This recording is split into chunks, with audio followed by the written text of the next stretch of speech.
Good morning, everyone. Our motivational topic is about not on what happened, but on what you do.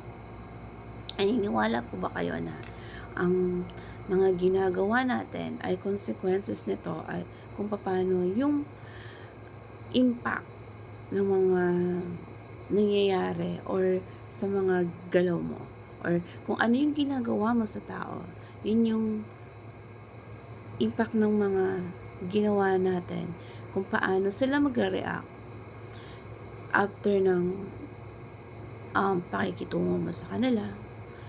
Kasi kilala tayo ng mga tao kung base sa kung ano tayo at kung sino tayo, kung ano yung mga ginagawa natin. Yung mga reaction or mga resulta ng ginagawa natin, kung negatibo na yung mga iniisip natin at ginagawa natin, negatibo din yung feedback na makukuha natin sa ibang tao. So, there's two sides of the reactions. Kung positive or negative. Kung positive, lahat ng mga ginagawa mo positive, do yung feedback na maririnig mo para sa'yo. So, depende yon sa awareness mo sa sitwasyon na meron ka. Kung ano yung pinaka maganda, pinaka best situations na magagawa mo. Kaya kailangan natin maunawaan na maging mindful tayo.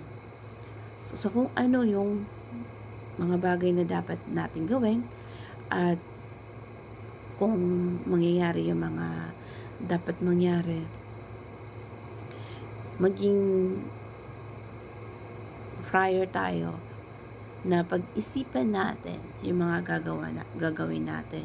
Kung ano yung pwedeng gawin natin at magandang natin gawin.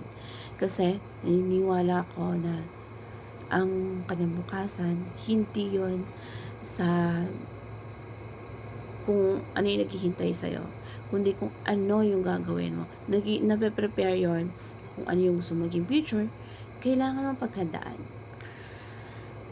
Dapat yung galaw natin, yung reaction natin, mapaghandaan natin at pag-aralan natin, ma-measure natin para alam natin kung ano yung magiging anong gagawin natin para magkaroon ng magandang resulta.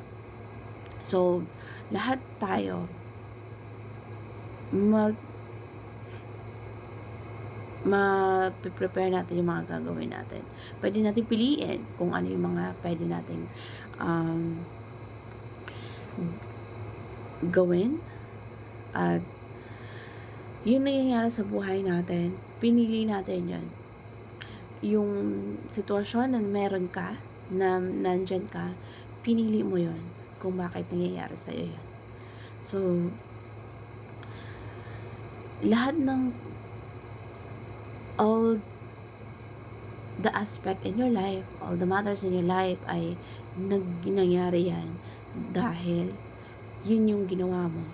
Yun yung how will you react, how will you really do sa mga bagay na ginawa mo. Kaya ngayon pa lang, kailangan pag-aralan mo, piliin mo, maging prepared ka sa kung ano man yung magiging gusto mo maging resulta. Pag-aralan mo at piliin mo kung ano yung mga pwede mong gawin para ma-adjust mo at maging madali sa'yo na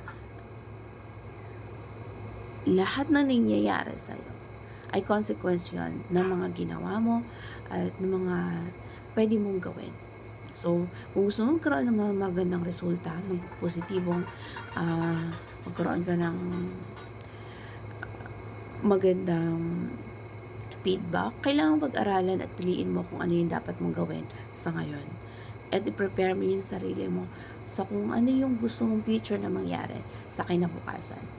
So, lahat ng ginagawa mo, base yun sa kung ano, lahat ng mga pwedeng mangyari sa'yo ay base yun sa kung ano yung mga ginagawa mo sa ngayon.